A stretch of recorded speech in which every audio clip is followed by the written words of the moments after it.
Wilson Center is the living memorial to our first internationalist president. Chartered by Congress in 1968, it is the United States' key nonpartisan policy forum for tackling global issues.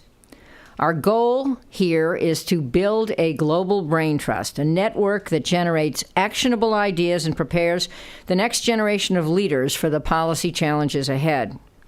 As many of you know, the Wilson Center recently, not so recently, joined forces with NPR to create a public event series which we call the National Conversation. Note that we call it the National Conversation, not the National Debate. We feel very strongly that people should have conversations around the tough issues. The quality of the debates, the quality of the discussion during our last few NatCons has been truly spectacular. Our audience engaged with leaders like General Keith Alexander on cybersecurity, Graham Allison on the relevant lessons of the Cuban Missile Crisis on its 50th anniversary, and Henry Kissinger on China's once-in-a-decade leadership transition and its implications for the U.S. Today, I am very pleased that we are hosting an event that tackles one of the most pressing issues the world faces, the international trade of illicit drugs. At the center, we have dealt with drug policy primarily in the context of our work on organized crime and growing insecurity in Latin America. And I'd like to recognize Cindy Arnson, who's talking in the corner with the red jacket, who runs our vaunted Latin America program, and also Eric Olson, who is a star of our highly regarded Mexico Institute.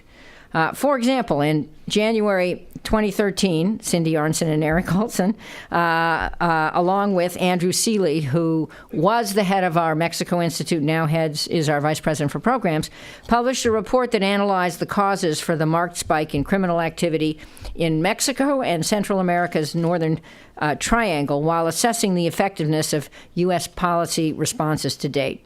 This report included actionable recommendations to policymakers in the hopes of addressing the underlying problems that make these regions incubators for criminal organizations and extreme violence. The most recent worldwide threat assessment published by the Director of National Intelligence, Jim Clapper, labeled drug trafficking as a major transnational organized crime threat to the United States. In fact, South American drug traffickers and Middle Eastern militant groups like Hezbollah, and I would certainly add Al-Qaeda, and the Taliban, are becoming increasingly intertwined. It was reported yesterday that 2 Lebanese money exchange houses help launder funds for drug traffickers. Illicit drugs cost tens of billions of dollars each year in destroyed lives, lost incomes, and economic opportunity, widespread violence and insecurity, and environmental damage. Illegal drugs also generate enormous profits that corrupt governments, undermine democracy, and fund violent, organized crime. These impacts are observed all over the world, from Atlanta to Afghanistan, from Argentina to Guinea and beyond. The international community, led by the U.S., has spent billions to stop the cultivation, processing, trafficking, and consumption of illegal drugs.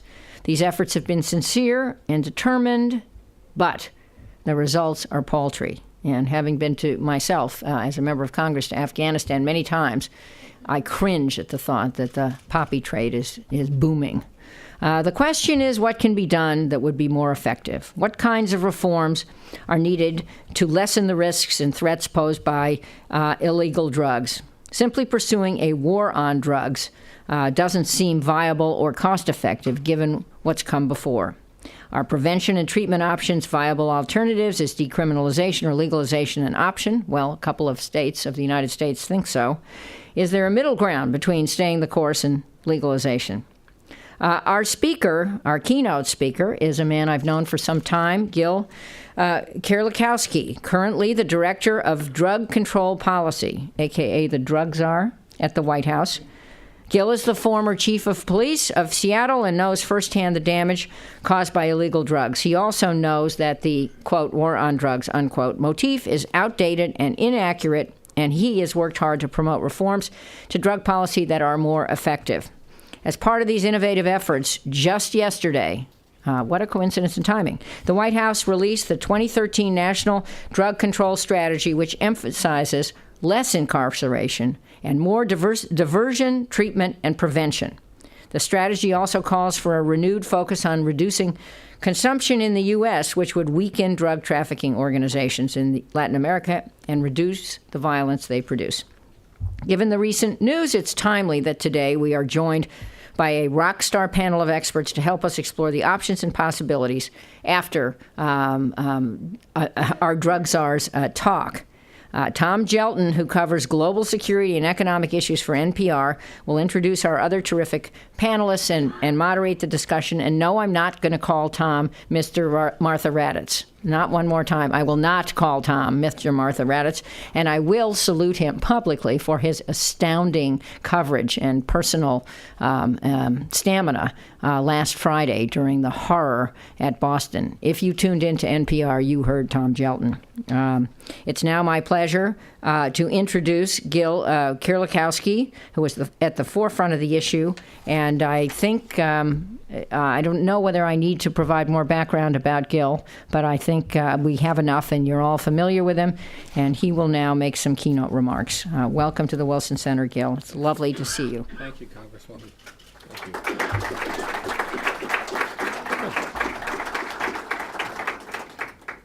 A few years ago, I wouldn't have needed these, but now. Well, listen, first of all, let me thank the Congresswoman, not only for the introduction, but also to her and the staff here at the Wilson Center. It's really an honor to be here. For my 4 years, and this job in particular, I've followed very closely the writings, the analysis, the comments that the staff has made throughout the Western Hemisphere on these issues, not only around drug issues, but around safety and security. And it's also a great honor to be with Tom and Scott and the ambassador later on the panel, and I look forward very much to that. And as the Congresswoman mentioned yesterday, we did release the National Drug Control Strategy. I know you all have copies and you've read it thoroughly since it was out yesterday, but it's an important blueprint for the federal government because it's the president's strategy for how we should deal with our drug problems, how we should spend our money, where should our focus be, what should we be doing. And it actually has the force of law behind it in directing the federal government, but I think just as importantly, has a huge amount of influence, both nationally, because so much of the drug issues are dealt with by our state and local governments, but also internationally, because we have a very excellent group of people that have worked very hard to put together what really is a comprehensive strategy. And it's important to provide some context about how this administration views drug policy, but also how we see drug policy reform. I was confirmed 4 years ago when the time has gone by just incredibly fast. The first week, I think, I did an interview and I said, look, this war on drugs issue is just a terrible analogy to use. It is just such an inappropriate bumper sticker to what is such a difficult and complex problem. And it wouldn't really define the approach that the Obama administration wished to take. I chose to banish the phrase, although it still continues to live on. We seek to reduce the drug use and the consequences of drug use, and that analogy, that war analogy, is just incredibly misleading. As a police chief, actually, I never used the drug war analogy. And actually, I didn't ever hear many of my colleagues ever around the country. In fact, if I thought about one phrase that they often used, it was, we can't arrest our way out of this situation, meaning our drug problems. And I say that as somebody that spent 4 decades in law enforcement. Well, unfortunately, today, our nation is really involved in this counterproductive ideological debate over these extreme visions of drug policy in America.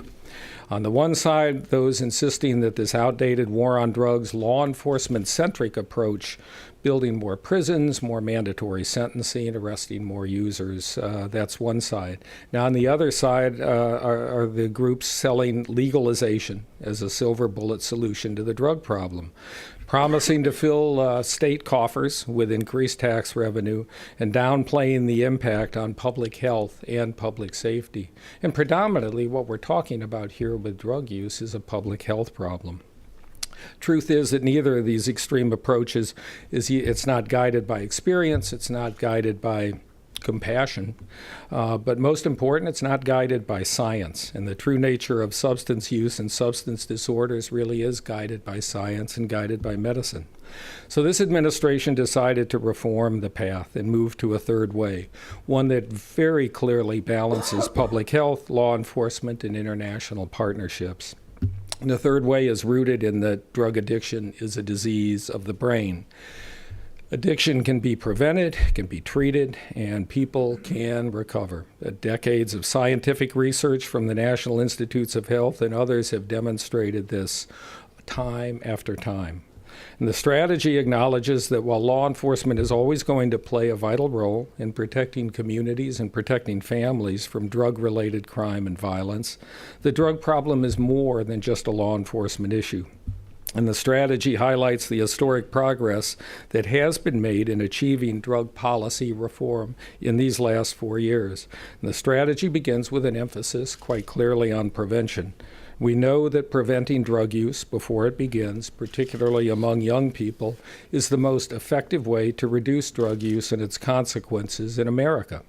And the research has concluded that every dollar invested in specific evidence-based substance use prevention programs in schools has the potential to save up to $18 in the costs that are related to substance use disorders later on.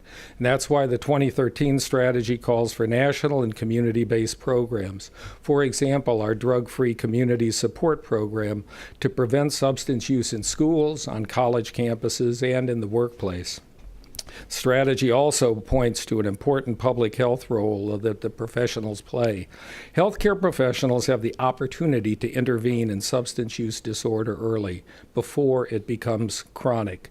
Addiction is a progressive disease. Most people see their physician or their healthcare professional about once a year. So early detection and treatment of a substance use problem by a healthcare professional is an essential element in the public health approach to drug policy. That's why it's so important that we think about this also as part of primary care, not being some separate silo away from the other public health concerns. The strategy emphasizes drug treatment because treatment works and it saves lives. And the Affordable Care Act, or ACA, provides for substance abuse and mental health benefits that will be included as part of the health insurance plans. And the fact that the President's 2014 budget requests an increase of $1.5 billion for treatment and prevention programs over the 2012 amount, that's the largest requested increase in 2 decades. The ACA is the most significant piece of drug policy reform in generations. By expanding insurance coverage, it extends coverage for addiction treatment to millions of Americans who now can't afford it and don't get it. Treatment shouldn't be a privilege limited to those who can't afford it. It should be a service to everyone who needs it. And with this in mind, the strategy outlines steps to support implementation of the Affordable Care Act in providing treatment. And because of our renewed emphasis on prevention and treatment, the United States is also providing more than just military aid in support of our counter-drug efforts across the world. And during these last 4 years, as I've had that opportunity to travel the world on behalf of the administration, we often export and work together with other countries on a variety of treatment and prevention programs, although too often the popular myth is that we're only interested in securing that border to keep drugs out. We actually have some of the world's finest research in prevention and treatment. We also have some of the best research in building up community capacity because the work gets done at the local level no matter where you are on the globe. Community Anti-Drug Coalitions of America, they're known as CADCA, have been funded to do training and technical assistance to community coalitions since 1992. And in the past 7 years, the international interest in these kinds of programs at the local level has really surged. They now operate, in fact, in 16 countries and on 3 continents.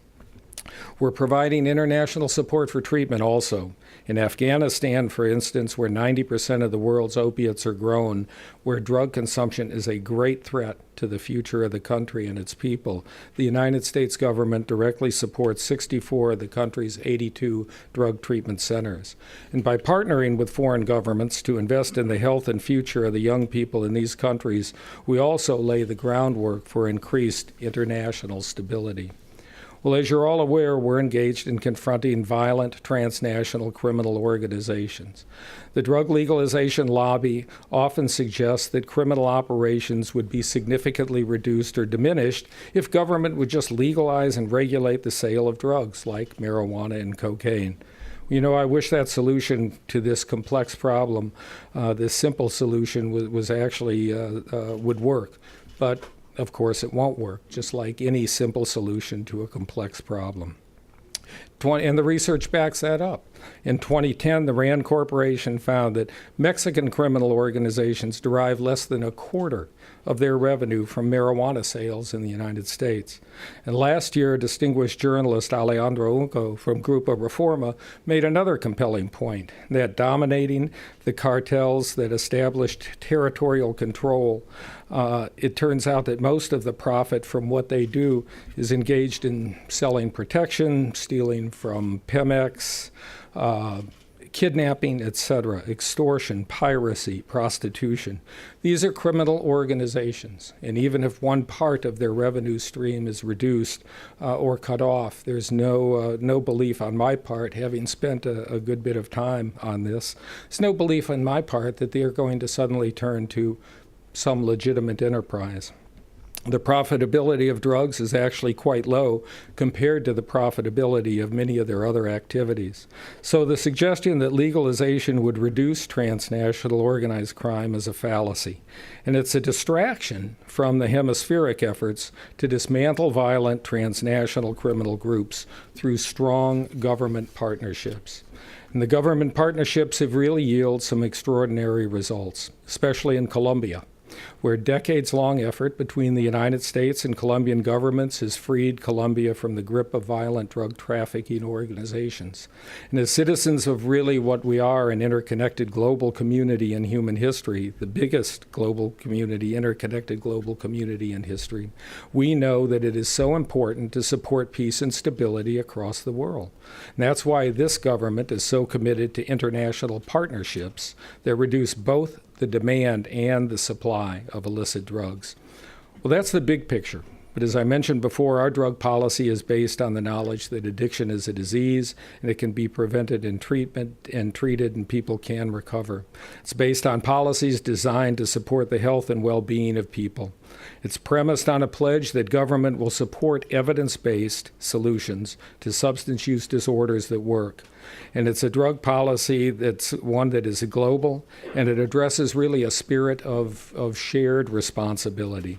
There's no silver bullet solution to these drug issues within the United States or anywhere else in the world. And the problem is complex and it requires a sophisticated solution. And yet the administration has confidence that a balanced strategic approach to the drug problem, one that emphasizes public health and effective international law enforcement cooperation, is one that will work. And we're not working in a vacuum. At an international summit on drug policy that I attended last June in Peru, I made many of these same points. I encountered near unanimous support for this balanced approach. And at that summit, representatives from more than 60 countries were clearly on board with these ideas. With the level of international consensus, I'm confident we're going to continue to build and strengthen partnerships domestically and abroad to reduce both drug use and the consequences. And I thank the Wilson Center for hosting me, and I look forward to this panel. Thank you all.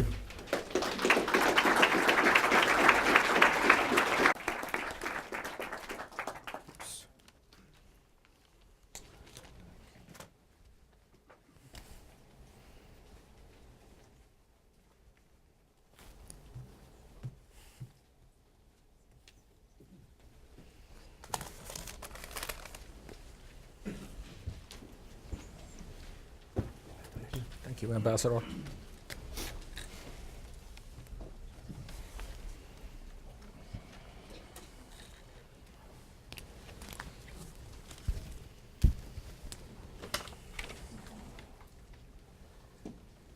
Well, hello, everyone. I don't know what this is. I don't think I need this. Ambassador will be stopped. Oh, I see. Okay. Yeah, by the way, Ambassador Pita will be speaking in Spanish.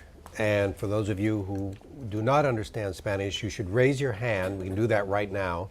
and a headset. If you haven't picked one up already, a headset will be delivered to you. So just keep your hands up until you get your headset, or when they come around, make sure that you get your headset. So I'm Tom Gelton, and it's on behalf of NPR. It's my pleasure to be moderating one more of these terrific national conversations. They've been hugely successful. It's a great collaboration between NPR and the Wilson Center, and thank you, Congresswoman Harman, for promoting it. We do have a distinguished, you've already met Mr. Kerlikowske, and then we have Ambassador Carlos Pita from Uruguay. And Ambassador Pita has a distinguished career not only in his country's foreign service, but also in collaborating with the United States on drug enforcement policies. He was instrumental most recently, and most importantly, I would say, in reestablishing the Drug Enforcement Administration's presence in Uruguay. And before that, he was active in the Uruguayan Congress, and was president of the Committee on International Affairs, where he had been a member for 14 years.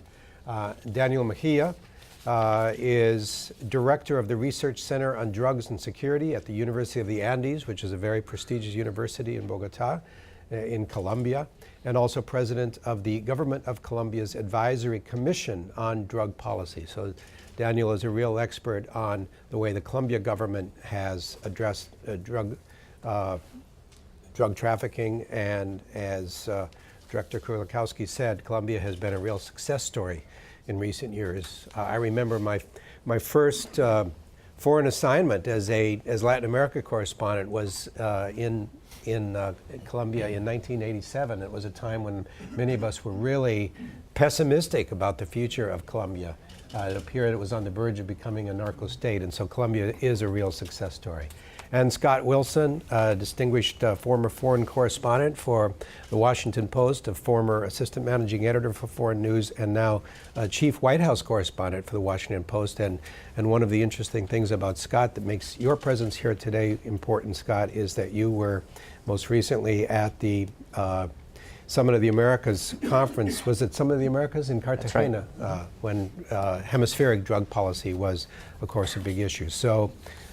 Again, a really terrific panel. I do want to begin, Director Kerlikowske, with one domestic political question, and I think it's important, and then we'll get it out of the way, but I think it's probably on a lot of our minds right now. You mentioned... I wonder what it... I wonder, you probably have the answer already. 1.5 billion, you're requesting 1.5 billion increase over 2012 for drug treatment. And you also referenced this ideological debate between the law enforcement folks and the other folks. And there is clearly a lobby for a hardcore enforcement approach. How hard is it going to be to get the money shifted, resources shifted from that enforcement approach to a drug treatment approach in this environment of sequestration? I think the important part about all of this is that when we first talked about saying, look, this war on drugs analogy is just so inappropriate, people warned me and said, oh, you should be very concerned because it's the third rail. You will be charged with being soft on drugs, or heaven forbid, soft on crime. It's a little hard with 4 decades of law enforcement experience to be to have either of those charges. And one of the enterprising reporters said, well, that's maybe what he says, but I'm not sure that's actually true. So he called 6 police chiefs around the country, and all said, no, it's not a war on drugs, and we really need to invest more in treatment. Once you have that kind of support from prosecutors, police chiefs, sheriffs, and others, and the fact that even our most conservative governors throughout the country are reducing their incarceration rate, we know that we can still keep communities safe, we can give drug treatment, and we can do it for less money than keeping people locked up. And so it seems like a very common sense answer to that part of the problem. So we'll push hard for it. Common sense answers may be common sense, but doesn't mean they always get funded, does it? We'll see about that. So, Ambassador Pita, Director Kerlikowske made some statements about the international support for this U.S. policy of emphasizing treatment over enforcement. As a former Latin American correspondent, and Scott was as well, I know there were many, many complaints in Latin America that the big problem is consumption in the United States, not supply of drugs, but the demand for drugs. Would you say that, do you detect an important change in this administration's approach in terms of that dichotomy between supply and demand? Yo tengo la sensación de que, primero quería decirles una cosa, que en Uruguay nosotros tenemos en este gobierno, en el gobierno anterior del mismo partido que este, y en los gobiernos anteriores de distintos partidos, un enfoque del problema basado en la salud pública y los derechos humanos. Nunca compartimos el enfoque de esa consigna de guerra a las drogas y siempre expresamos nuestra discrepancia en cuanto a los esfuerzos que se han hecho concentrando muchos recursos en el combate a la oferta y pocos en el combate a la demanda. Tenemos una posición discrepante con algunos de los fundamentos que se han venido aplicando. Y aprecio un nivel de conciencia grande en el énfasis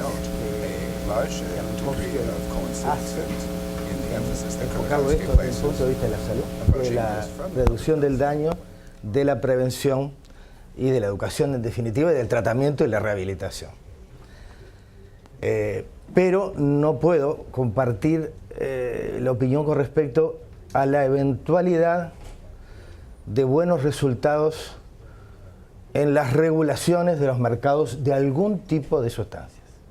Es decir, nosotros estamos en Uruguay en un proceso en los que el Poder Ejecutivo y el Presidente de la República y la mayoría de la Comisión del Parlamento especializada sobre las drogas creen que ha llegado el momento de experimentar con la regulación del mercado de una de las sustancias. En este caso concreto es de la marihuana, con el objetivo de ver si podemos reducir muchos problemas que nos genera para la sociedad y para los consumidores el comercio ilegal vinculado al delito, al crimen y al crimen organizado. Y además, Uruguay lo hace porque tiene un problema distinto totalmente al de los países del norte, en particular a Norteamérica, pero también a Europa. Particularly in North America, but also in Europe, or looking at Europe. We have a level of consumption of a product that is made from the residuals or waste of cocaine production. Here it's called cocaine paste. And the household survey last year shows a very low level, but the estimates of hidden consumption, well, this is a drug that is used by the poorest sectors of society. There's a 1.1% prevalence level throughout society, or society-wide. But what happens? This cocaine paste, well, the drug traffickers, the criminals, are beginning to mix it with marijuana. Cocaine paste is acutely destructive substance. Marijuana has negative health effects, but it is infinitely different, absolutely different. So we have two concerns. Organized crime, working with the marijuana market, and with the cocaine paste in the poorest sectors. And that there be a coming together of consumption of cocaine paste, which is pure poison, which is mixed with, and leads to consumption of marijuana mixed with cocaine paste. Now, since there's no agreement, that is to say, I don't have agreement on that aspect with Mr. Kerlikowske, but in Uruguay, we're not agreed on it either. So there's not even agreement on this particular path within the government party. I say this with my heart open. There's not agreement. So what did we do? The president, the executive branch, and the parliamentary committee began a process of public hearings. 5 large hearings have been held that are open to members of society. In coming weeks, it is estimated that 30 public hearings are going to be held with participation of the government, the private sector, the citizenry at large, from the health sectors, university sectors, academics, and the public in general, parents and youths, to try to take stock of what the country's opinion is on the subject. The President of the Republic believes that it would be worth experimenting with having market regulation of marijuana and see if it yields the results that one hypothetically could expect it to yield. But without any there's no being convinced ahead of time that one, or being absolutely certain that this is going to be the solution. Daniel Mejía, lo que acaba de describir el his country's or his party's or his own approach to drug policy seems to focus on some factors that are unique to Uruguay. For example, the problem of using cocaine base or paste in a mixture with marijuana, and also the involvement of organized crime in marijuana trafficking as well. And so for that reason, that sort of explains why his government is interested in experimenting with some regulation of the marijuana market. My question is whether the factors that he describes in Uruguay, in that sense, can be seen throughout Latin America, or does each country, in your view, in Latin America sort of have its own unique problems in confronting the drug problem? First of all, I think that the problem is divided in Latin America. I think in the South Cone you have most of the problem is drug consumption, not production and trafficking. And in the North, in Peru, Bolivia is in the middle, but in Peru, Bolivia, and all Central America and Mexico, although drug consumption has been rising, the main problem still is drug production, trafficking, and most importantly, violence. And this is, I think, the main factor that led former presidents of Latin America like Cesar Gaviria, Fernando Cardoso, and Ernesto Zedillo to run the Latin American Commission on Drugs and Democracy. But during the last year, we've seen many acting presidents, many sitting presidents asking for an urgent debate on what works, what doesn't, and at what cost in terms of drug policy for the Latin American countries. And I think most of the debate is explained by the fact that Latin American countries cannot continue paying the cost of a policy that has failed. I mean, I don't think that the 50,000 homicides in Mexico recently, or the 420 homicides per 100,000 individuals in Colombia, in Medellin, in the peak of the war against Pablo Escobar, justifies anything. And I think the call, it's an urgent, a respectful but an urgent call to the US and to Europe to hold a debate about Latin American countries continue paying the cost of the war on drugs. Of course, Colombia has received $600 million per year during the last 10 years for Plan Colombia. Plan Colombia has been extremely successful in reducing violence, no question about that.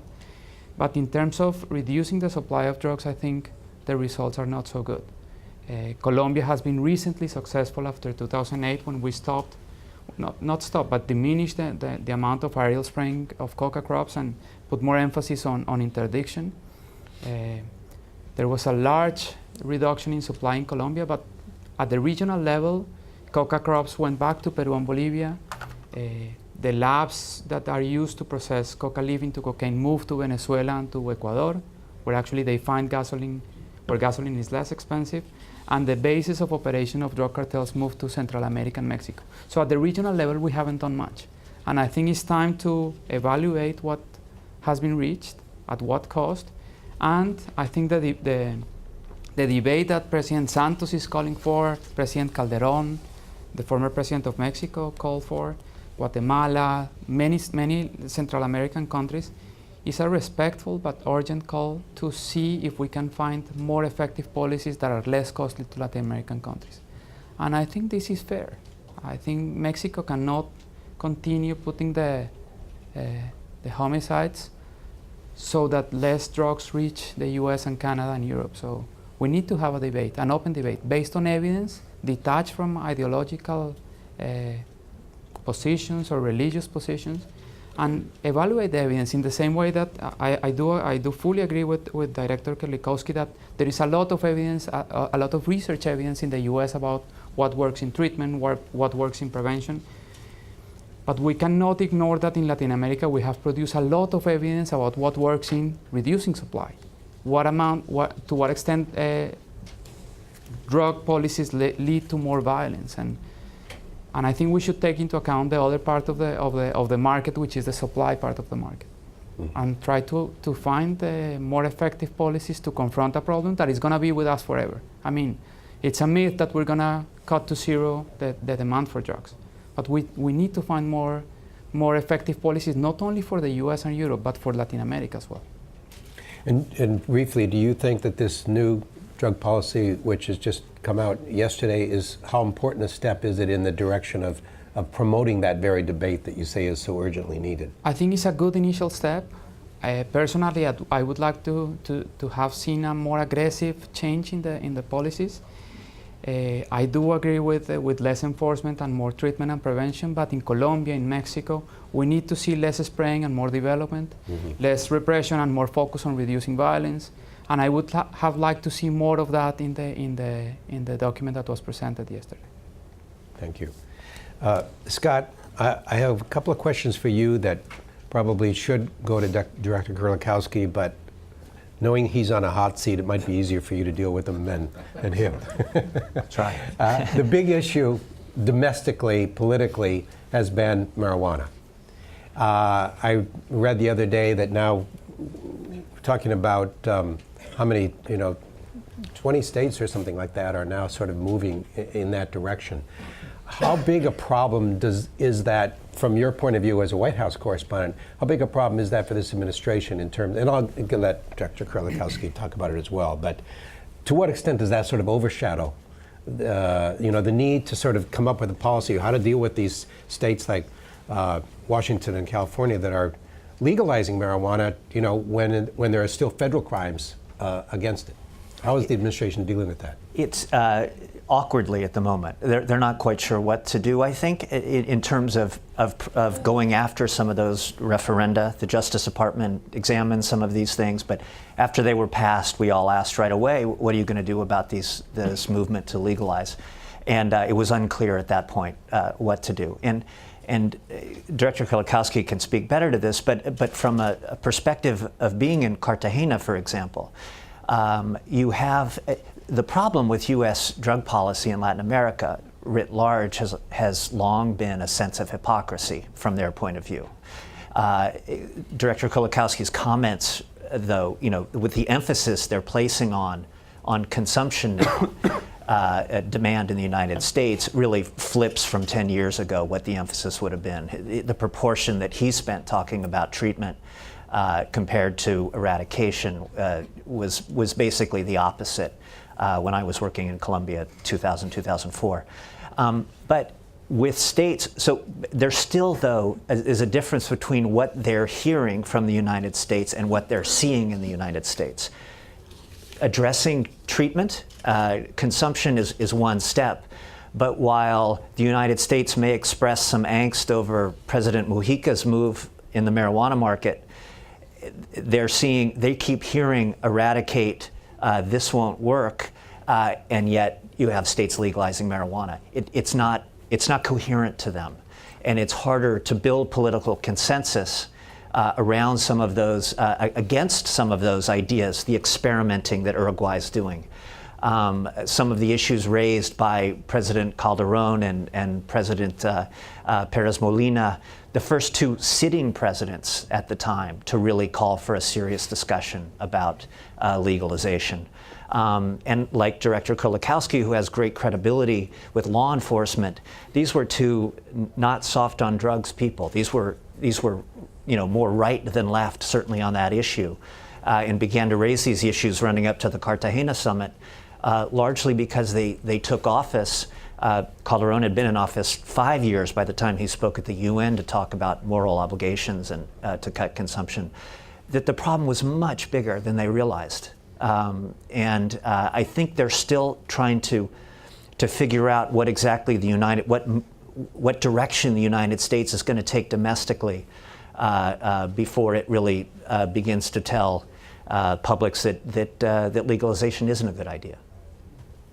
Well, Director, a couple of points here that I'm sure you're anxious to respond to. One is Ambassador Pita's explanation of his government's reasoning in doing this experimentation in the marijuana market, and also, as Scott says, how do you present a coherent and rational explanation of your policy to your neighbors when there seems to be kind of a disjointed approach being taken here in this country between states and the feds? I think the ambassador's explanation is really quite helpful and quite useful.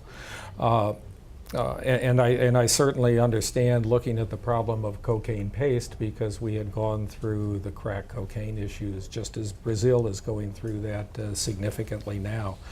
But I think the point that I would make, that I would push back on with the ambassador, is about the regulation, that you'll be able to actually regulate the market. And our experience in the United States, and believe me, every country is certainly free to make those choices and those decisions that they do, but our experience in attempting to regulate the use of alcohol or to regulate the use of tobacco, I don't think anybody sees as particularly successful. We're not able to keep one of the most controlled substances in our country out of the hands of children, and that is our very powerful prescription painkillers. Those are highly regulated, highly taxed, highly controlled from market to consumer, and yet we have over 16,000 deaths just from the painkillers alone. So the regulation issue is a very difficult one. I think on Scott's points, he's very much right. One of the great difficulties I have in explaining to my counterparts, particularly in the Western Hemisphere, is our federation, and the fact that we have a certain number of states that are able to put propositions or initiatives in front of the voters. And at one time, those initiatives had to be based upon a number of signatures that could only be gathered voluntarily. But once that restriction was lifted and you could pay for people to gather the signatures, during my 9 years in Washington State, I saw a rather large number of bizarre initiatives that would actually be in front of the voters. And when you receive a voter pamphlet to explain things to you, and it's over 100 pages long, I'm not so sure every voter goes into the level of detail. All of that on the Justice Department's positions are questions that the Department of Justice, of course, will answer. But on the public health approach, we think that this middle ground of moving toward a much better approach to education and public health will be helpful. Legalization is not a good answer to a public health problem. You've made that point persuasively, but you're not. Do you want to offer a kind of a personal view on this issue of whether the federal government should stand in the way of states that want to sort of? No. I didn't figure. I had to figure. Good, but it was very well done. That counts for something. Ambassador Pita, Director Kerlikowske, in his initial comments, pointed out that this idea that you can sort of weaken organized crime groups by legalizing marijuana is based on the idea that marijuana trafficking is important to those groups. You made that same linkage in your remarks, that there is one of the reasons that your government is going down this path is in order to weaken these organized crime groups. What about this idea that may not be a fruitful way to go? Sí, lo primero que quiero decir es que sobre esto es muy difícil que The thing I'd like to say en donde haya 4 personas is 4 estén de acuerdo. that it's very difficult if you have 4 people seated talking about these issues. It's very difficult for all 4 to reach agreement. It's practically impossible. Second, in Uruguay, El principal consumo es el alcohol. the main substance consumed is alcohol, followed by tobacco, then psychopharmaceutical products or psychoactive pharmaceutical products. They're all treated or regulated differently. Some are repressed, Relativamente. and the others are relatively regulated. La marihuana es el principal. Marijuana is the main illegal substance that is consumed. La experiencia es que ha crecido. And the experience is that there has been a sustained gradual increase in consumption in recent years. We look at household surveys, Elevada en su consumo por and encuesta de hogares. marijuana, as reflected in a household survey, gives you reliable data. Nosotros tenemos miedo We are fearful de que se nos contamine el tema este that con this la pasta base. issue could become contaminated with cocaine paste. I think that everybody who is here is a specialist. Pero es la misma diferencia entre lo que es la pasta base. But there's a world of difference between cocaine paste, and you don't have this problem. Here you don't have it. Cocaine paste is made with residuals or residues of cocaine. It's diluted with kerosene, a petroleum byproduct, and other organic solvents, Tiene un efecto and brutalmente it adictivo. has a brutally addictive La effect, destrucción which multiplicada de las neuronas. has multiple killing of neurons. Mata mucho más neuronas. Each time you consume it, it kills a large number of neurons, a much larger number the second time, and so forth, all very quickly after a very short time. The issue in Paraguay, we say that there's about 1.1% prevalence. In Argentina, it's much greater. Brazil has a very serious problem. So it's a very different situation. Nosotros con la cocaína casi no tenemos problema. We have practically no problem with cocaine because Que no genera it's a drug graves problemas de salud. that does not provoke serious public health problems, and the percentage of consumption is not very great. Y lo que tenemos que hacer es concentrarnos en el problema que tenemos nosotros. What we need to do is focus on the problem that we have. Now, how do I know that regulation doesn't work? Para la sustancia. For A mí no me sirve the substance, comparar con el tabaco. well, it's not of any use for me to make a comparison with tobacco. We repressed it very harshly. El país quizás más duramente We are perhaps the country that has most harshly repressed tobacco, and we've had great en la success disminución del consumo. in reducing consumption. Lo probamos y resultó. We tested it out, and it worked out. It might not have worked out, but it Y hay did. un cierto consenso And there's a mundial certain worldwide al tabaco consensus reprimiendo that repressing tobacco is a way to diminish tobacco consumption. multimillonaria de la And Philip Morris en contra de so much so, there's a multi-million-dollar lawsuit against by Philip Morris against Uruguay for adopting these public policies. Alcohol situations like El here, consumo es and consumption is more or less the same. el ojo puesto en la marihuana y que no se nos contamine de Now, la pasta base. what we're looking at is marijuana and not wanting it to become contaminated by cocaine paste. First, because the people who consume marijuana, just marijuana of quality, who are on record with the Ministry of Public Health as being users, and this is not for some kind of tourism type experience, moving away from other experiences. And we're consulting this Como yo decía, consenso. Es muy difícil. because it's something that we're talking about, because there's not a consensus. As I say, it's very difficult to talk about drugs in general and regulation and legalization and reach consensus. There is no such consensus. Each substance is different. Nada que ver el alcohol Alcohol has nothing to do with cigarettes, with marijuana, with cocaine paste, with cocaine. tenemos casi We drogas sintéticas. practically don't have synthetic drugs, but with amphetamines, it's all different. Each drug requires a particular analysis. Pero esa es la discrepancia que yo tengo That is the discrepancy that I have Kerlikowske, de que es with Mr. imposible Kerlikowske. decir, porque It's en uno impossible to funcionó, say en that otro no, in one it acá worked, tampoco. the other it didn't, and here it's not the case either. We just don't know. Useful for our audience Se me hace que to- quizás sea to útil get para el clarified público. distinction here. Ambassador Pizza says you guys don't know how serious a problem this smoking, this cocaine paste is. Director Kerlikowske, you did compare it to crack. Maybe you could just give a sort of a quick explanation of what is the ambassador talking about when he talks about cocaine paste, and how is it different from crack cocaine? As I understand, what the ambassador is saying is that the cutting agents that are used to make the cocaine paste, which is very powerful and goes to the brain very, very quickly through the inhalation with the marijuana. And we've seen that with the PCP here also, laced marijuana, is that the cutting agents are so incredibly powerful and cause so much of the neurological damage. And he mentioned some of the more common and more available cutting agents like kerosene. Right, and that's more potent even than smoking crack cocaine. You know, I actually I couldn't tell you the difference, but I certainly agree with the ambassador on the damage. Okay. Moving on, Daniel, it caught my attention that you, even speaking from a Colombian point of view, think it's important to sort of keep a focus on the supply side. Because we used to hear in Colombia, 10 years ago or 15 years ago when I was there, and probably Scott as well, there seemed to be much more of a focus in many of those countries that it's demand. Is there sort of new thinking now in your country and in some of the other countries that maybe it is time to really focus on the supply side?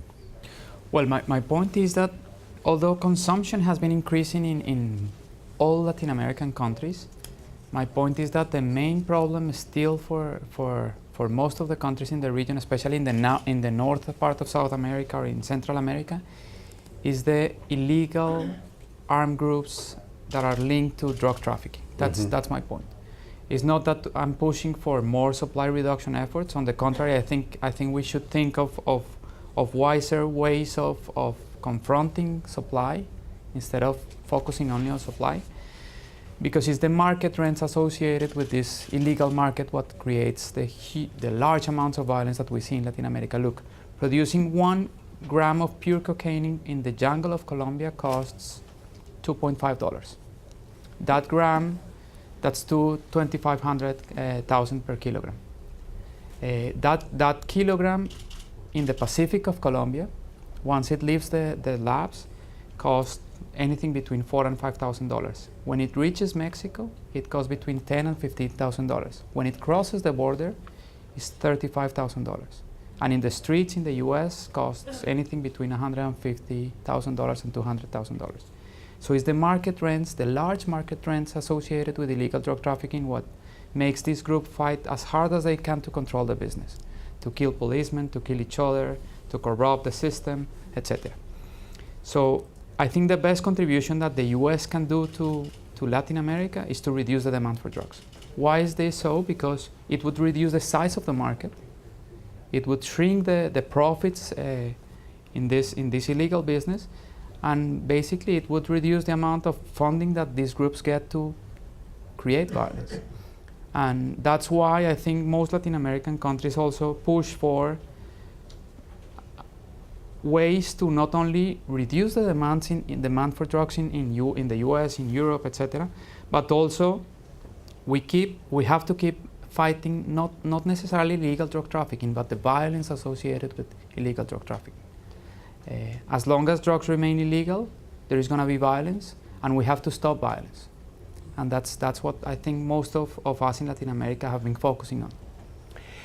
To what extent are the coca growers, I know the coca growers were sort of an important base of support for Evo Morales in Bolivia. What about more broadly? Are the coca growers a political force in your region? Not in Colombia. Not in Colombia. Not in Colombia. In the region, in Bolivia, it's a different situation. In Colombia, it's not a big political force. And they don't get rich out of cultivating coca. They actually get less than the minimum wage out of cultivating coca. The real guys making profits on these industries are the traffickers, not even the producers. I mean, $2,500 for a kilogram of cocaine is not that much. Actually, we've done the calculations, and in Colombia, the amount of resources that enter Colombia, the Colombian economy out of the cocaine production and trafficking business is around $8 billion. That's 2.5% of GDP. That's the largest industry in Colombia.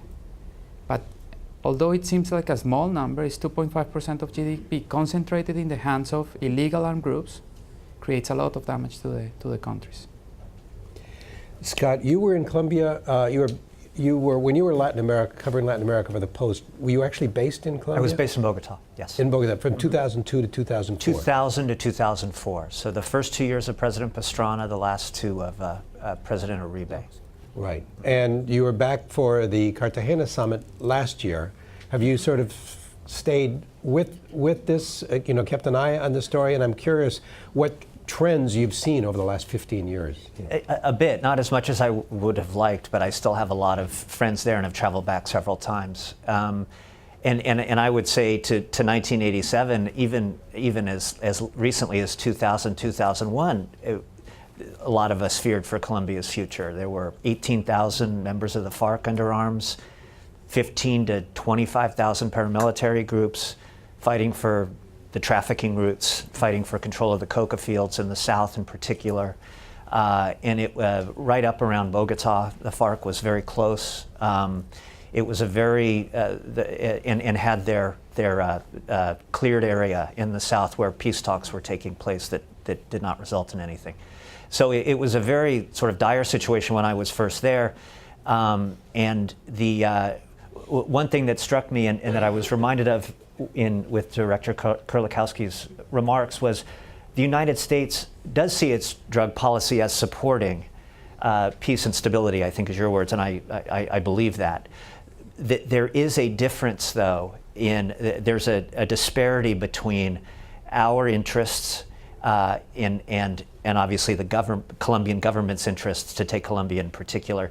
Stability is upset by eradication.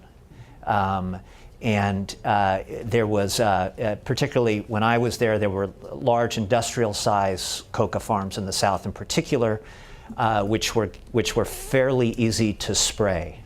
That was impoverishing to a lot of the local coca growers and caused a great deal of unrest, who, as Danielle said, they were growing largely at the behest, at gunpoint by the FARC or the paramilitaries, depending on who controlled regions. And it was also more lucrative, I won't dispute that, than the yucca and rice and other things that they were trying to grow. My understanding, though, is that, and it happened even while I was there, those large farms broke into small ones.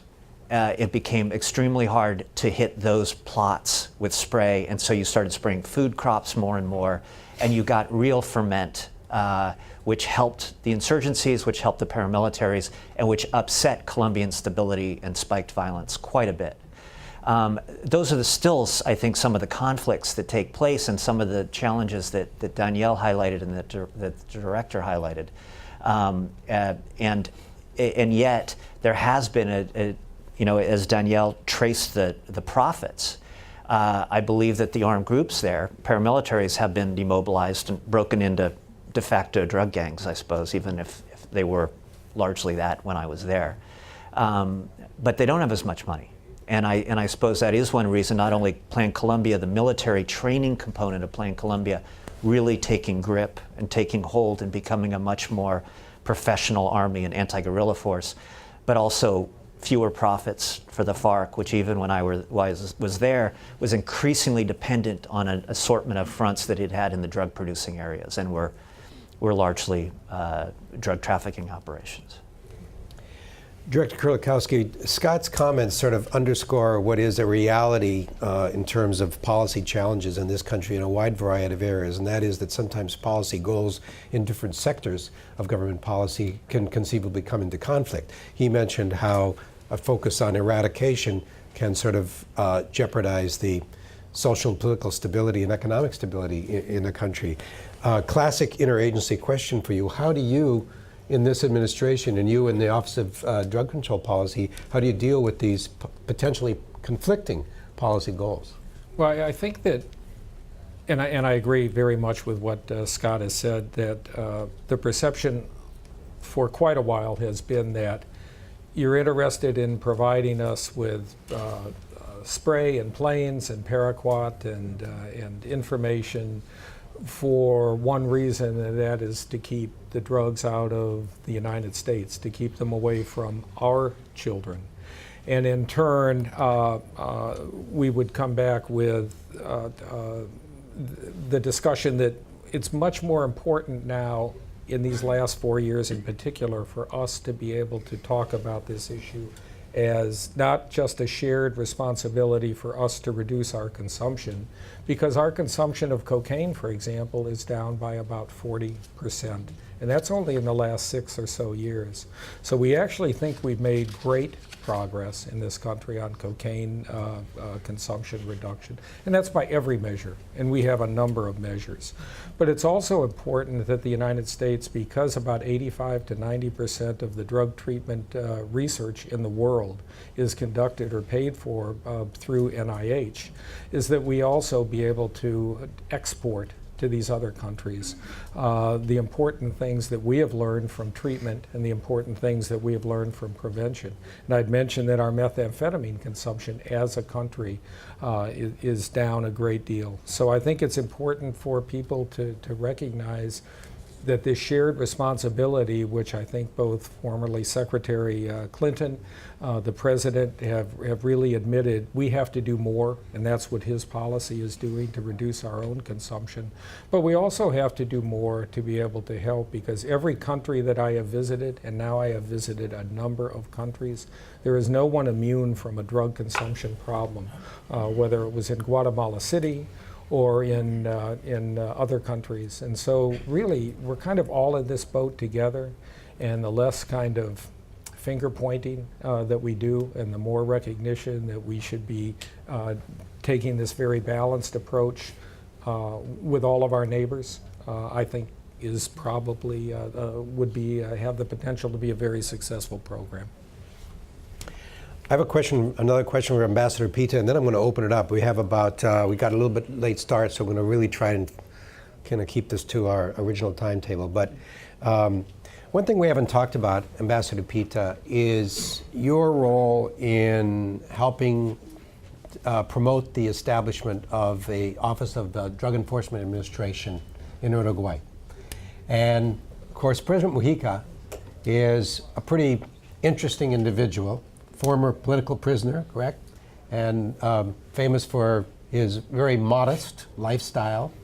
And, you know, in the sort of pantheon of Latin American presidents, he's often considered to be more on the left side. And yet, his administration, with your assistance, helped get Drug Enforcement Administration established in Uruguay. How much of a challenge was that?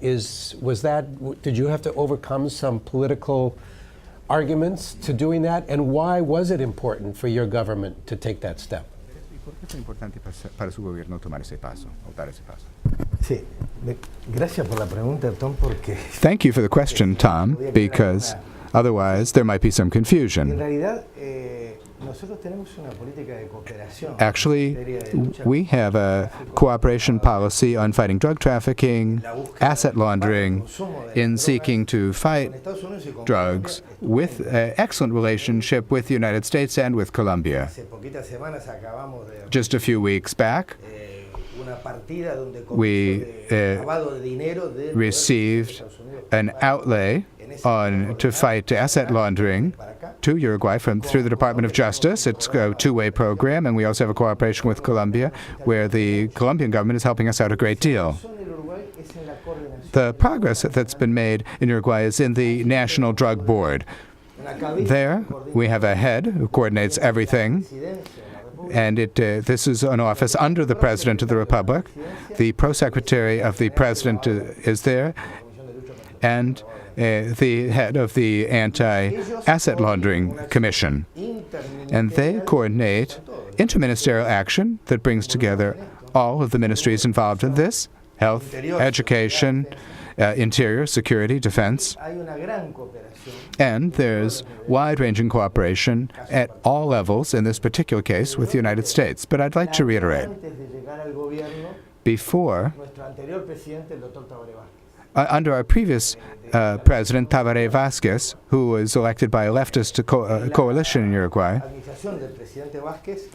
under the Vázquez administration, this work was continued and enhanced, and under the administration of President Mujica, we are continuing along the same path.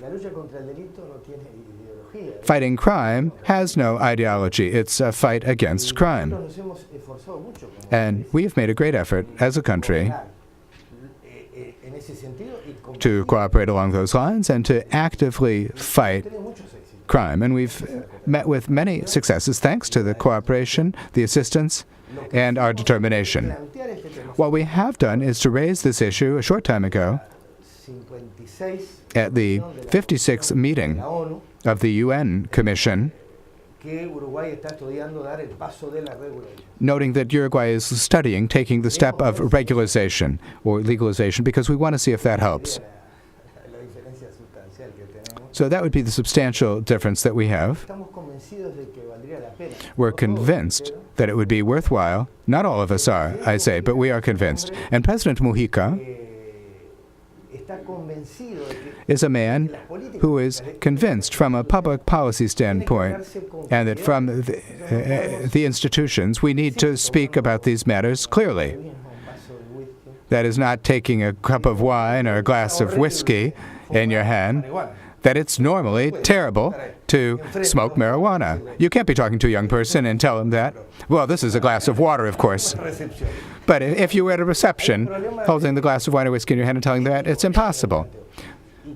So this government has looked at this, and since President Mujica is so direct and sincere, he has given impetus to this idea. And I reiterate, it does not even enjoy consensus backing in the party, but he is convinced that it's worth trying this path out without any prejudices, to try it out to see if it helps us. Okay, we got about 23 minutes Muy bien, here. nos quedan unos We have a 20. number of questions. Antonio, I saw your hand go up first, so if you can wait for the microphone, and you should identify yourself, Antonio. In English, I think it'd be better. My name is Antonio Galloso, and I'm retired from the U.S. Agency for International Development, where we conducted extensive research on prevention. And basically, one of the things that I haven't read the policy paper that you just announced, but one of the things that we have not done in this country is to do what we did with tobacco: intense advertising, intense education. Nowhere I hear the word education. We need to educate the children and the parents on the dangers and the damages caused by. Without that, we're not going to tax. Tax has been very effective in taxing tobacco, right. But if you go to the Congress nowadays and you say we're going to tax marijuana, they'll kill you. I mean, you raise an excellent point on the fact that only 2 years ago the lines crossed on the charts where young people now smoke marijuana in place of or ahead of nicotine, and that's a significant concern. It tells you that the perception of risk has been reduced, and we've seen that go down in the surveys since about 2007. So at one time the United States had the media campaign, which was almost $190 million. The media campaign has now, for the last 2 years, been zeroed out by Congress. President Obama has asked for $20 million each of the last 2 years, and Congress has not funded the media campaign. We have 2 peer-reviewed journal articles about our media campaign, which is not a scare tactic, and it's not about ideology. It's about giving young people the tools they need to make good decisions about their health and about taking care of themselves. And both of the articles say that young people that have been exposed to these through social media mostly are more resistant to drug use. Unfortunately, we have no R.J. Reynolds of marijuana. Although the tobacco companies certainly would see a potential market there, as it was mentioned in the papers that were released during the tobacco lawsuit. But there is no one to sue to gain the literally billions of dollars that were gained as a result of the tobacco settlement. to educate and inform. And remember, it wasn't just education and information and the warning signs on the cigarettes. They also paid for law enforcement to enforce the underage sale of tobacco issues so that they would not be able to go into the local neighborhood store underage and be able to buy tobacco. So it was a great combination of education, information, and enforcement that worked together. Right behind. My name is Drew Stromberg. I'm with Students for Sensible Drug Policy. My question is for Director Kerlikowske. You say that we can't arrest ourselves out of this problem, but you have presided over a drug policy that has led to the arrest of 750,000 people for marijuana every year in the United States. I don't hear you proposing any policy solutions to actually ending the practice of locking human beings in cages for taking drugs. So my question for you is this: rhetoric aside, when do you actually plan on ending this war? Well, I think that it might be important to recognize that we arrest 3 times the number of people for legal alcohol that we arrest for marijuana. So we apparently, in the legalization issue, haven't done a particularly good job with alcohol. I would say that the vast majority of any arrests for marijuana occur at the state and local level, and as we know so clearly, the federal government doesn't direct those laws. We've seen a number of changes, whether it was in Mayor Bloomberg's State of the City speech just last month, or the changes in the city of Chicago or in other places around other states where marijuana possession has been a ticket or a civil fine. No one wants to see young people get arrested and have a record that is going to haunt them, and so I think we're starting to see a lot of those kinds of changes, but we certainly don't think legalizing and making the drug more widely and easily available is a very good path to public health. Okay. Way in back there, by the cameras. Thank you. My name is Sonia Schott with Global Vision Venezuela. I was wondering if anyone can answer. Are the drug cartels in Colombia a problem of the past? What happened to them? And I was wondering if Mr. Kerlikowske can talk about the cooperation with Venezuela. Still ongoing, nothing happens.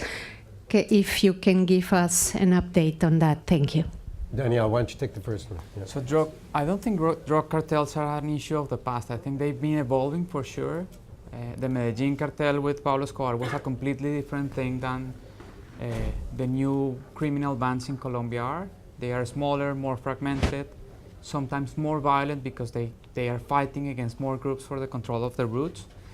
And the history tells us that if you go after one cartel and dismantle it, as long as the market rents are there, you're going to have another cartel running the business in the next stage, in the next year or in the next 2 years. So what we've been doing is changing the actors that are creating violence, but in the end, we still have cocaine flowing to the US. Consumption of cocaine has gone down dramatically in the US, but we have groups diversifying to other illegal drugs whose demand is increasing in the US or Europe or in Latin America. So I think as long as there is an illicit market and there are large market rents to go for, you're always going to have an illegal group after it. So that's why I'm pushing so much the idea of you have to go after the focus of violence and not necessarily after the drugs. And that's what the countries in Latin America are demanding. Director Kerlikowske, I know that the State Department, there was some contact between the State Department and then Vice President Maduro in Venezuela last year, sort of to kind of try and get U.S.-Venezuelan anti-narcotics cooperation back on track. Where does it stand? Well, I would tell you that with the changes and the recent election that I wouldn't be able to answer the question about what's ongoing other than to say that certainly the United States would like an improved cooperation and relationship with the government of Venezuela. And right next to you, there's another question in the back row there, and then we'll come back down front. Thank you very much. My name is Silvia Ayuso from the German Press Agency. Mr. Kerlikowske, President Obama is going next week to Mexico and Central America, and a big part of the discussions are going to be drugs. And the region is asking, Mexico for one side is asking for a different, maybe not different approach, but a broader agenda, so trying to push the drugs issue a bit to the side. And on the other hand, President Funes said just last week in Washington, we expect more from the U.S. My question is, I don't know how far you're preparing part of the trip. What can you advise President Obama if you do? But what would be the message that you think President Obama can deliver in both countries, Mexico and Costa Rica, on what the U.S. has done and what more can the U.S. do in regards to drugs? Are you going with him on the trip? I am not going with him on the trip, and I think the sequester has something to do with how many people can go and where. But I would very much tell you that the relationship, particularly now with the new government of Mexico, and the cooperation over safety and security is very important. I know a great deal of the trip is devoted to talking about jobs and the economy and trade issues, and I think that's also very important. But it was particularly during this last year in Mexico that after almost 5 years of that very intense effort by President Calderon, that within the last year the numbers of violent acts and homicides really began to decrease. So I would tell you that the relationship and the spirit of cooperation at many levels within the Obama administration with our partners in Mexico is very solid and will continue. Cynthia Aronson from our own Latin America program here at the Wilson Center. Tom, thanks. I have a question for Daniel Mejia. Daniel, you were talking about the need to reduce violence in the region and among the suppliers of illegal narcotics. And I was wondering about what specific measures are being debated in the region in order to accomplish that, and what would be a way that the United States could contribute constructively to that effort beyond continuing, the efforts to reduce drug consumption in this country. Thank you. I think that the focus that Latin America is demanding in reducing violence is less focused on interdicting drug shipments, in showing that 100,000 hectares of land were sprayed with herbicides, and more focus on reducing the homicide rate, the extortion rate, kidnappings, etc. That's what we need, and that's what Colombia has been doing for the last 10 years. Actually, General Naranjo, who has been here many times in Washington speaking, at some point he told the U.S. authorities in Colombia that the focus shouldn't be in interdicting more drugs and reducing the number of hectares of land with coca crops, but on reducing violence. And his message was basically we have to stop mortgaging the security interest of the country for $500-600 million per year. If that means less eradication and more drugs flowing to the U.S., we cannot do anything about it. But we cannot continue sacrificing the security situation in the countries just for having less drugs flowing to the U.S. Let me give you an example. This is a very respectful example, but I think it's informative. Suppose for a moment the following thought experiment. Suppose that all cocaine consumption in the US goes down to 0 and everything goes to Canada. Do you think the US authorities would be willing to confront drug cartels transporting drugs to Canada to the point of seeing the homicide rate in Seattle go to 150 per 100,000 individuals? I think they would say that's the Canadians' problem. We have to focus on violence. And that's what Latin America has been doing. Having homicide rates are much above 50 or 100 per 100,000 individuals, just with the purpose of reducing the amount of drugs reaching the US. And I think, as I said before, the call that Latin America is making is we have to stop this. At some point we have to stop this, and we have to change the policies that have been implemented to reduce violence. Provocative question. Provocative answer, I should say. Provocative scenario you just laid out, what I meant to say. You, sir. Yeah, I think you had your hand up for a while, right? I thought so. One of you did, I knew. Grant Smith from the Drug Policy Alliance. I wanted to follow up on a comment that Director Kerlikowske made. He referenced the Chicago example of issuing a ticket for marijuana possession, and some other examples around the country. Some other states have done this as well, some going back all the way to the 1970s. And we know that, and you mentioned also that we don't want to arrest young people for marijuana. We don't want to see them with a criminal record that haunts them for the rest of their life. But we also know that criminalization is a barrier to services. It prevents people who are at high risk of overdose, of contracting HIV and other infectious diseases from getting services. And I was wondering why, how can we have a public health approach to dealing with drugs without, encouraging state and local governments and the federal government to look more closely at decriminalization along the lines of what you mentioned earlier, and other examples too. I think there's an important part here, and that is particularly around overdose.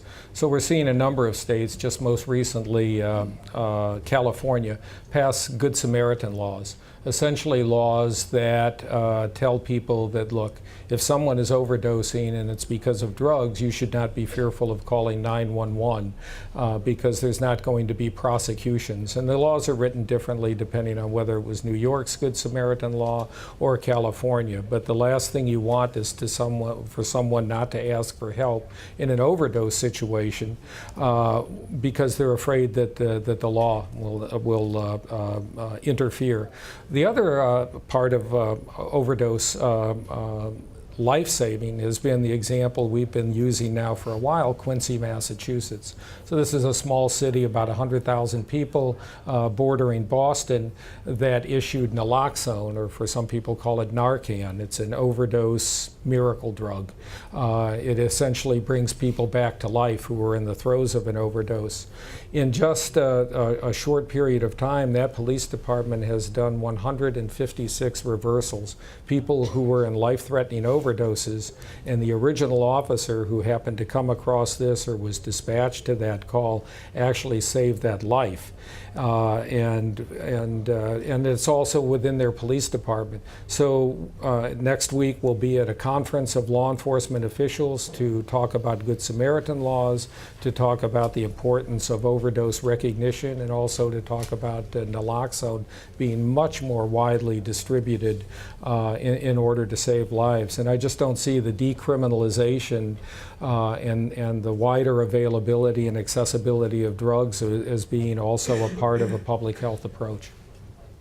You did have an important initiative, didn't you, in changing policy where students who were convicted of drug possession were no longer to be barred from receiving college financial aid or something like that. Yeah, there are a number of myths that kind of have occurred around some of this, and the Attorney General has led a task force. He asked every Attorney General in each of our different states to look at any laws that may be barriers. There are a lot of laws that are barriers: getting back into public housing, getting a driver's license, getting your voting rights restored, being able to access student loans, etc. And I think that reducing those kinds of barriers and recognizing that people that treatment is a better option than incarceration and then on penalizing somebody for a long time. Yeah, you got the microphone. Hang on. Chris Hernandez-Roy from the OAS. Scott Wilson mentioned that he was in Cartagena at the Presidential Summit of the Americas. He didn't say why that was relevant for this discussion, which is that the presidents of the region asked the OAS to prepare a hemispheric drug report. The report is in its final stages of preparation, should be issued soon, and in anticipation of our General Assembly in Guatemala. Are the panelists aware of this report, and what do they expect will come out of the report and a subsequent discussion by our foreign ministers in Guatemala on this very important topic? Let me ask Ambassador Pita to respond to that. Did you get the question about the report that will be coming out from the OAS? Are you up to date on that issue? Sí, sí. La posición de Uruguay Uruguay's se lleva adelante por nuestra misión en la OEA. position is being furthered by our mission to the OAS, and it is the same position that we've just expressed at the UN Commission. We're working within the OAS with this approach, which is based on health, public health, and I reiterate, human rights. These are the three crucial aspects. Now, in terms of fighting crime, organized crime, and money laundering, we have assumed all inter-American and international commitments. We implement them and we promote that position. ¿Quiere agregar algo? No, yo creo que son muy útiles los comentarios. Sorry for the oversight for not mentioning that when I spoke about it earlier. That study emerged actually as a compromise at that summit. President Calderon, at the last minute, wanted the final declaration of the summit to have very strong language about legalization. And President Obama had to personally intervene at the last minute and say, you really shouldn't do this. Basically, they left it up to President Santos to make a decision, and they agreed on a let's study these kinds of market-based solutions in the idiom. So that was kind of there was no final declaration for other reasons in that summit. Cuba was the reason why there was none. But that was a last-minute sort of barrier that the study emerged from as a compromise. Okay.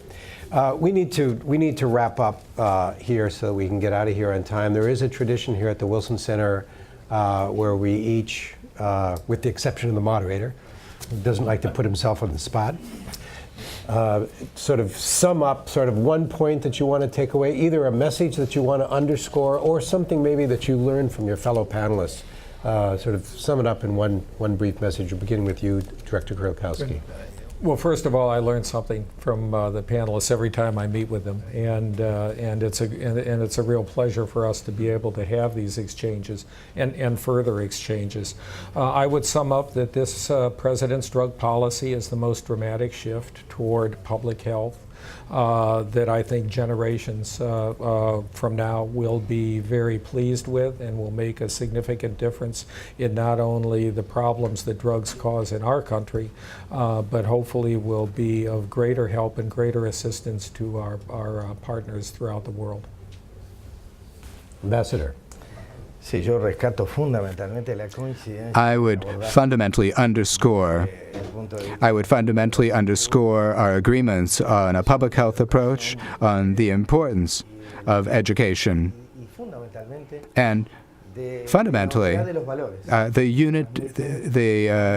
unity of values that are transmitted when we talk about fighting consumption, trying to have an integral message that doesn't end up disauthorizing us when we make these statements. Thank you. I think that Daniel, the main gracias. Creo que el mensaje that we principal would all agree with is that we have to give a debate based on evidence and not on ideological positions. And up to recently, the debate was purely an ideological debate. And the evidence shows more and more that the current prohibitionist regime hasn't worked. And we have to find alternatives. And I think no one is asking for full legalization. No one is asking for drugs to be sold in the schools, nothing like that. Regulation doesn't mean being soft on crime, quite the opposite. Regulation means concentrating police resources on criminals, not on drug users. And I think this is what everyone is looking for. And finally, I want to thank Director Kerlikowske for opening to this debate. I think this is the first time, and I know many people in the audience who has been we've been doing a lot of debates in Latin America, in different countries, but almost in none of the debates in the past, U.S. government officials have participated. So I'm happy to have this debate with the U.S. officials, because this is important, to have a respectful debate, but based on evidence, basically. Just following a bit on Danielle's, I mean, I do think that that the policy parameters that the director has outlined does put the United States much closer to the Latin American consensus on this issue. That it is the emphasis on the domestic American issue of this is important, while also saying the problem is becoming more complicated to some degree because of Latin America in some ways being a victim of its own economic success.